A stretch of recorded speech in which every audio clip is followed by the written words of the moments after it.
And welcome into Extra Time, a weekly video podcast with Fox 4 and FC Naples, where every week we take you behind the scenes for the first season of the first professional soccer team in Southwest Florida.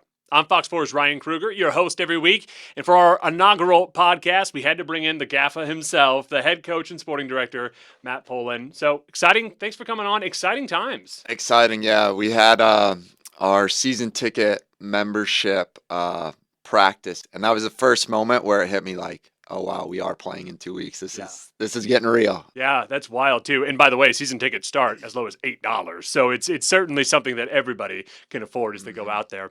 What are we looking forward to with this first game that we have? There's got to be a lot of emotions going there, a lot of nerves, also a lot of excitement. Yeah, the first games are all over the place. The energy is, something that it's the first time that stadium will be filled for a professional soccer team. So all the fans are going to be feeling different emotions. The players are going to feel these different emotions.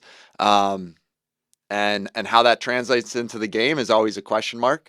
But it's an electric night. It's a night that once that whistle hits for a lot of the staff, I said, this is your moment where like the soccer starts being played and you're happy and excited. And then it's like when that first whistle hits for myself and the players and coaches, it's like now our work starts. Yeah. So it's exciting, but a lot of unknowns of how that fully will feel just because it's the first time. This is literally from scratch, this entire team. As soon as you were hired on, you immediately had to hit the ground running. So talk to me about when you got hired and what you immediately started doing. Yeah, I got hired in June, and then I was officially announced in July.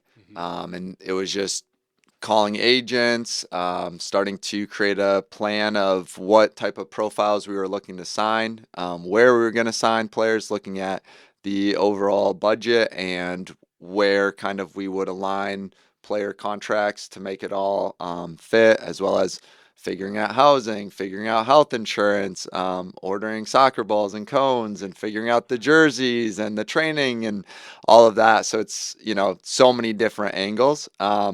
And you kind of just feel like you have a little hammer and you're chipping away at a big mountain. And now suddenly we're here and we have a full team. And yeah, it's crazy. Let's talk about your background. It's very similar in a sense to so many of the snowbirds down here. Is that you grew up somewhere else and you came down here. Talk to us about your background. Yeah, I used to call myself the youngest snowbird because the off season of soccer is always in the winter months. So I would call myself the youngest snowbird. But I grew up in Minnesota, played soccer there, went on to play collegiately at Taylor University in Indiana.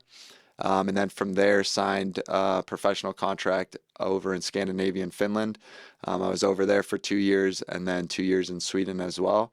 I unfortunately had a career-ending injury over in Finland. I did my ACL, meniscus, dislocated my knee, and fractured my kneecap. Oh, wow. Yeah, all just got my foot caught in the ground.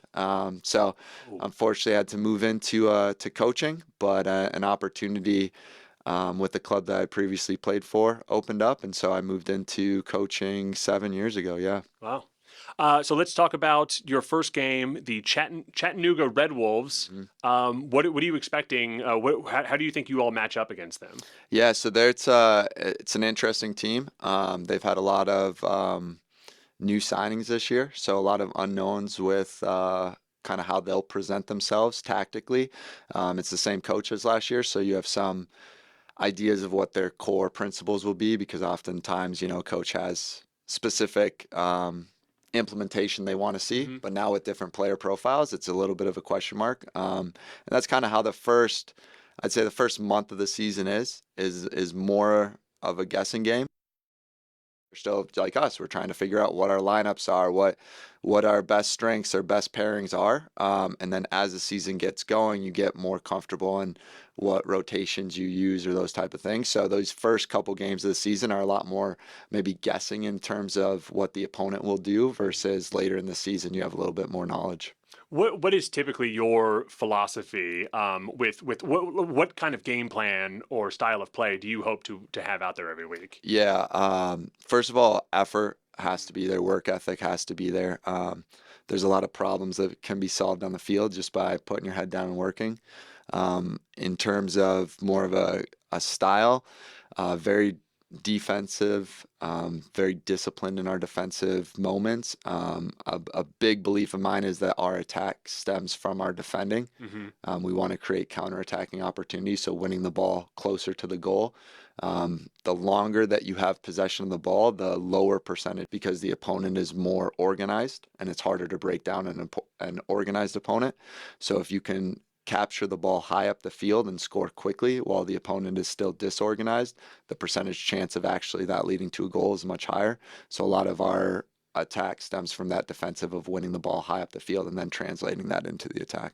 Defense wins championships. Absolutely. All right. All right. I think that's going to do it for our very first podcast. So thank you all for tuning in. Be sure to tune in every week as we take you behind the scenes for the first season of FC Naples.